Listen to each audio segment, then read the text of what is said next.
Good morning, friends and fellow traders. This is Doug Campbell with Right Way Options, coming to you with the morning market preparation video for April 23rd, 2018. So last Friday, Apple really put some pressure on the market with a considerable amount of selling, and that really translated into kind of a rough Friday. If we take a look at the indexes, the diamonds pulled back, but what's positive about this is that it pulled back and so far has held this downtrend line.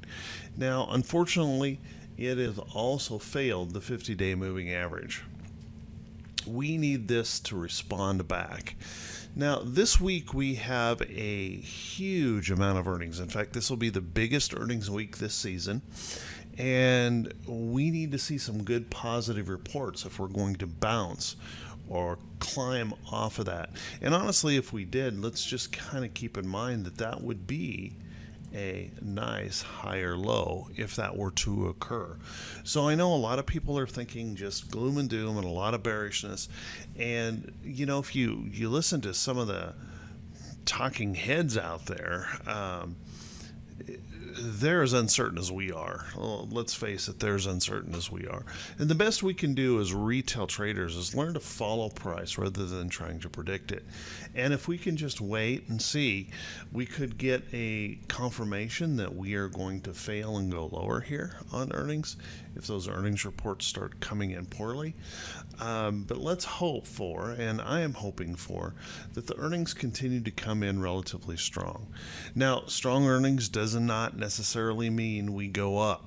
We've seen that in the big banks. You know, virtually across the board, the big banks reported well, and they sold off after that occurred.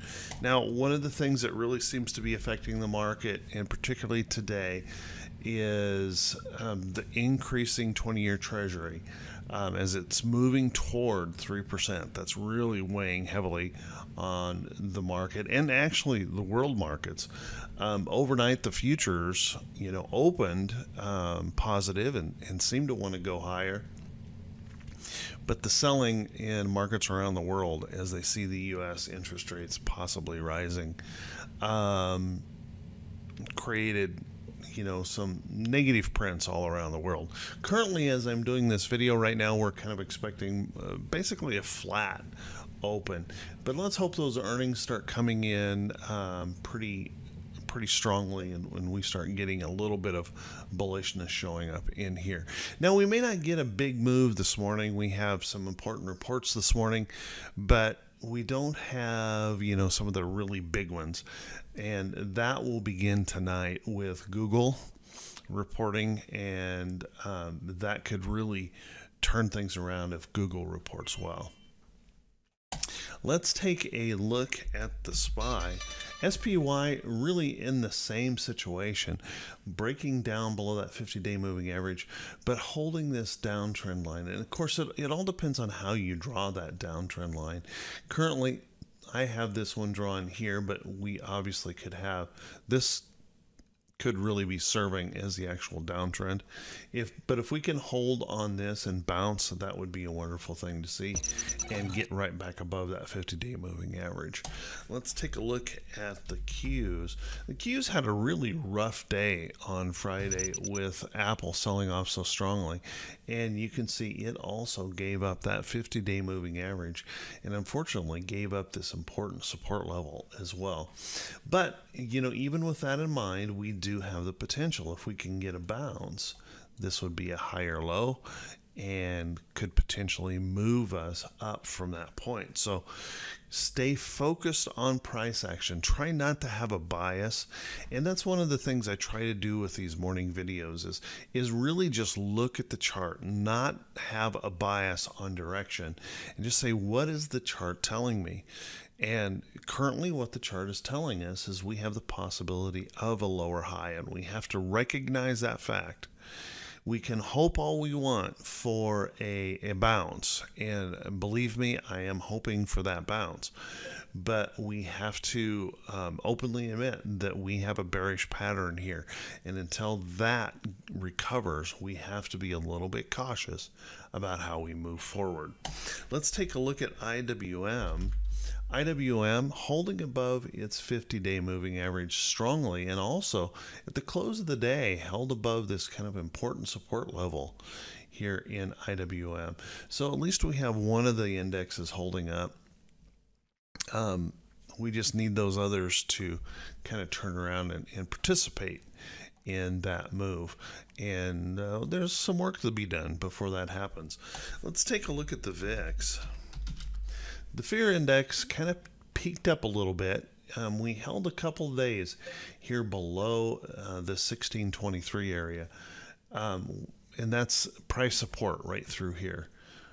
And Friday we kicked back up there as if it wanted to hold that price support area.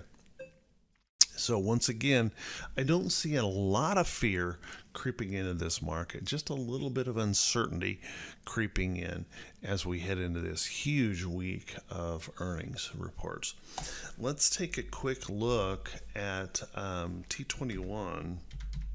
22. Now T21-22, that 4-week new high, new low ratio, certainly improved a bunch by pulling back down into here on Friday. That gives us room to potentially move higher. Of course, we do have the potential that we could come right on down here before we get that bearish reversal zone. But you can see there's often times where we turn in this mid-range where we can turn off of here and start coming back up positive. So it's possible that we could turn off of here and come back up into that positive range and have plenty of room, upside room now in T21-22 with the pullback that we've experienced over the last couple 3 days of trading. Let's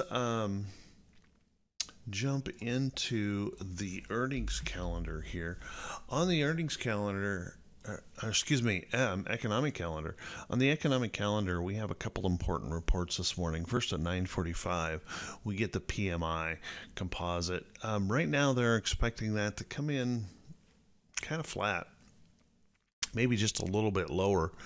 And existing home sales also expecting a little pullback after they had bumped up on last reading. Keep in mind, these are still very strong numbers, and overall, economic numbers have continued to maintain some pretty substantial strength for our economy. On the earnings side of things, we have quite a few earnings cropping up this week, and it really ramps up as we move forward this week. So this morning, we're going to, get results from Kimberly Clark. We're going to hear from companies like Hasbro and those kind of folks reporting this morning. And then after the bell today, we get some of the big reports from Google and Google, which could really obviously move the market pretty substantially if we get a good report or if we get a bearish report. Same thing can be true. It could move the market a lot. So kind of keep that in mind. Tuesday, Wednesday, and Thursday, we've got between those 3 days almost 800 reports. So keep that in mind. Lots of earnings, and that means you need to be checking those earnings reports and be careful. Buy signals are often created on symbols right before a report, and they can quickly reverse, as we know, in earnings. So be really careful to be mindful of those earnings reports. With that, everyone, I want to say have a fantastic day. I hope everyone has a profitable day today. Try to be very realistic in the fact that we could see a lot of gaps this week. We could see some very fast price action, so be prepared for that. And with that, I want to ask everyone, if you have never seen these videos before, please do me a favor and click on that subscribe button on YouTube and the follow me button on Facebook. Click those thumbs up buttons. That helps me out a ton. Drop a comment, and always feel free to be able to share this video with any friends or family that you might think could find it helpful. Everyone, remember that down in the description, you can also go to my morning blog report. The link will be there. So please feel free to click on that and learn more. Everyone, take care. Have an awesome day. We'll talk to you very soon, bright and early Tuesday morning. Have a good one.